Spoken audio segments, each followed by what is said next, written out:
Hey guys, it's the Filipino Flash, Nonito Donaire, and you guys are watching PhilippineNews.com.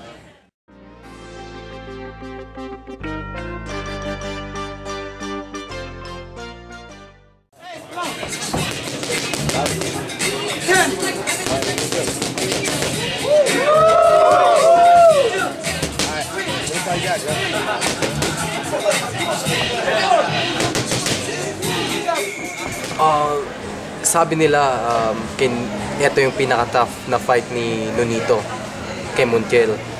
Sa tingin ko, ano rin, dahil ito yung medyo mas matibay din na kalaban ni Nonito.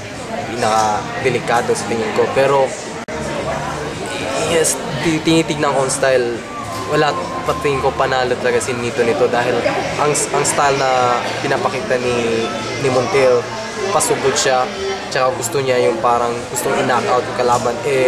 Tapos kay Nonito, yung style niya, gusto niyang lumapit ang kalaban din, magka-counter, tsaka mas mabilis. At tsaka yung sa reach, mas malayo yung buhat nila, mas mahaba si Nonito. Kay Nonito talaga ako dyan. Sa tingin ko, knockout. Knockout.